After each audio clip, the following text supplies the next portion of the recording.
Continuing education, here we are in week 1 of our last series in 2020. When we get to the end of this 7 week, it will be over. I can't believe it. 2022. Whoop. 2020 was a very long year, but it's not quite this long. Oh my God. Can you imagine going back in time? No. Not to that year. No. 2021 was better than 2020.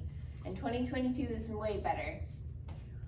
All right, this week we talked about stretch and we reviewed some whip, footwork, and cleaned up some philosophies and principles and techniques. So we're gonna look at the whip first and then we'll go back to the stretch. So, I'm not sure what you and Shane covered, but when I was talking with Mike and Meg in class, we were cleaning up the count 2 for the follower. So when we go 1, 2, we don't want to continue walking forward over the foot, staying forward. We want to go forward and start pivoting on the left leg for the followers. That's count 2. The leaders need to make sure that they're continuing to send energy and that it doesn't stop. So when Mike was leading, we were talking about continuing as a leader to send the energy and not just finishing it on this side of the body.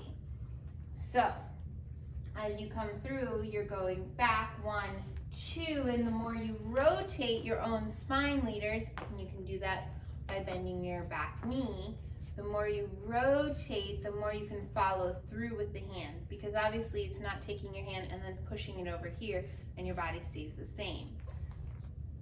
On the follower side, going back, again, on count 2, we were talking about continuing forward in motion, rotating, pivoting, the spiral goes upward, then sending your own body back, 2, 3, and 4. Yes?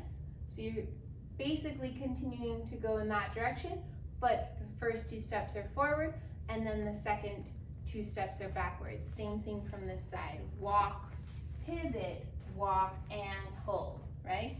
Here's another stretch moment on the 4. We should feel together that both of us are building a little bit of resistance or elasticity, and then again here, 5 and 6 is the other stretch moment.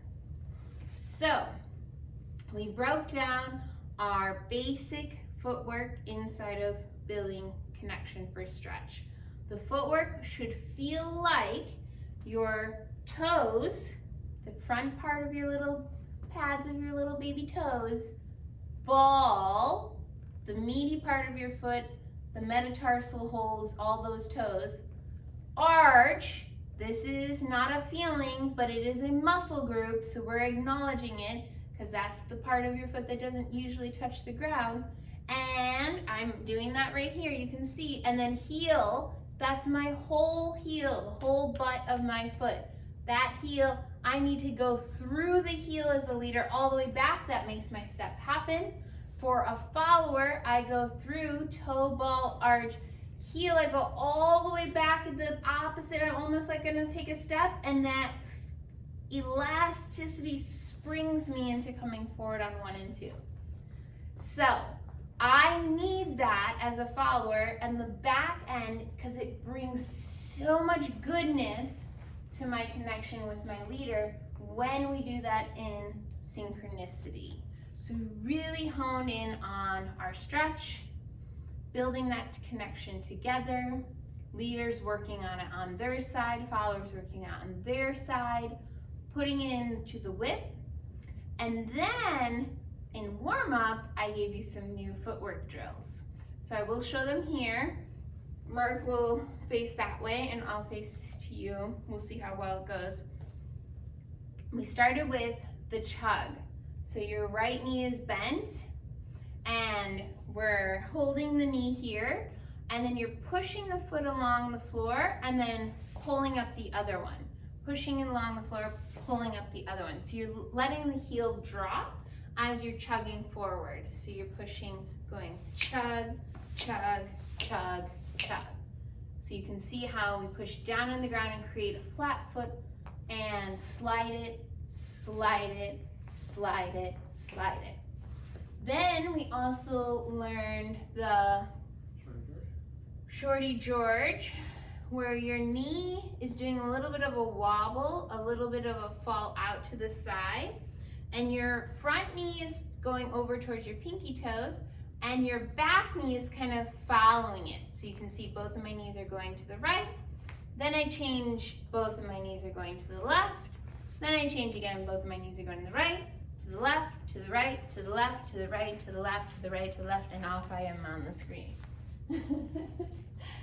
So, if you're having trouble staying up on the toe ball base, make sure that you have your back heel on the ground for support and nobody breaks an ankle, but your front heel is off the floor. So you can see why we do some of these drills in the beginning of class, right? And then I can still wobble and then change wobble and then change wobble. It doesn't give you quite the same look, but it still would be distinguishable as a Shorty George. Our last, there was a request for a moonwalk. We can learn that next week. Our last one is the toe cross. So you have your toe and you're opening cross and then cross, cross and then cross. So in this one, your toe is touching around and your knee is opening. But it's not just knee open, knee open, knee open, knee open, because then you look like you're Irish dancing. You want your chest and your spine. But I am Irish. We're not doing Irish dancing, Mark. You want your chest and your spine open and then swing the pendulum to the other side. So they feel with the hip and the ribs and the shoulder, boom and boom and boom and boom, right? All right, those are your 3 fancy footwork warm-up drills. Practice them because we're gonna put them inside of our West Coast swing patterns. See you guys next week.